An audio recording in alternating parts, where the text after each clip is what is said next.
Media and digital consultant Zorluhan Zorlu, who joins us now. Good to have you here on the program with us. We heard Facebook's Mark Zuckerberg in there say that social media sites shouldn't be the arbiters of truth. What do you think? Do you think that it is the place for these social media companies to fact check users' content? Do you think that's the role they should be playing?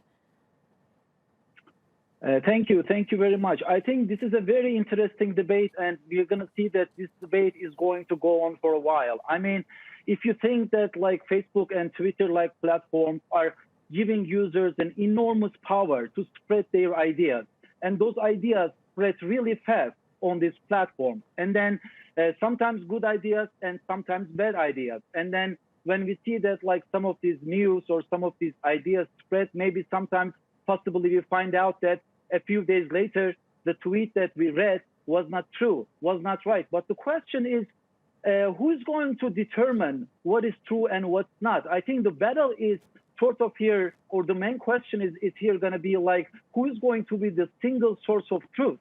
Because if you think that like Twitter and Facebook has this enormous freedom of reach on their platforms, and if you think that in the United States, the freedom of speech is a very important thing, as a matter of it's in the Constitution, I think this debate is going to be more about being the single source of truth. Well, Zuckerberg believes that the social media companies shouldn't be.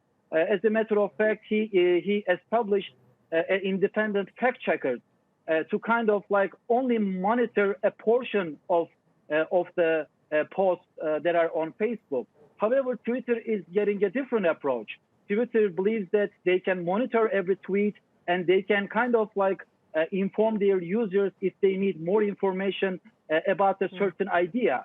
And doing this, Twitter is actually chose not to be transparent in terms of how they are going to monitor this, because the question is who are reading all these tweets, who are making these decisions, and who are putting those labels on those tweets. Are these the Twitter algorithms, or are these main people, like real people reading this tweet? I think it's hard to say. It's hard to say because, you know, this is not only a debate about being the single source of truth, but also there is digital literacy involved in this.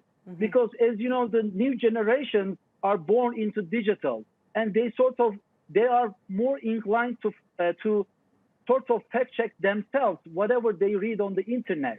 If I could just interrupt you really quickly, I want to ask specifically about the U.S. president's tweets, which Twitter recently put fact-check markers next to two of his tweets, and they flagged one of his tweets in which he talked about the riots that are happening in Minneapolis, calling the rioters thugs, and Twitter flagged it for inciting violence. Do you think that politicians should be exempt? Well, I think it's also a good question, because based on Facebook, Mark Zuckerberg declared that they're going to exempt Trump from fact-checking. Well, you know, these are private companies. If you think about this, these are private companies. They have their own platforms, Twitter and Facebook. So in a way, they are making their own rules. They are making their own decisions. If you ask that so far, have they exempted certain people, certain organizations? We don't know the answer to those questions. It's very hard to answer those questions.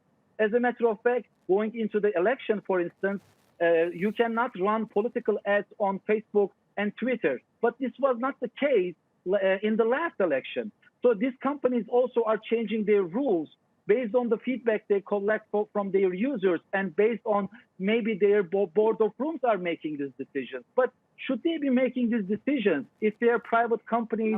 How are they going to make decisions for the public space? Because as you know, there are millions of conversations happening on Twitter. There are millions of real conversations that are happening on Facebook. So who are going to decide for these people who are using this platform?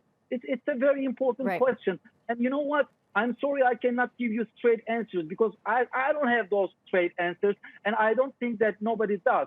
This is just a thing that we can find out maybe with a continuous debate between the lines, and try to understand the depth of this conversation and topic. Yeah, it is certainly an interesting debate to have. Thank you for sharing in it with us today, Zorluhan Zorlu.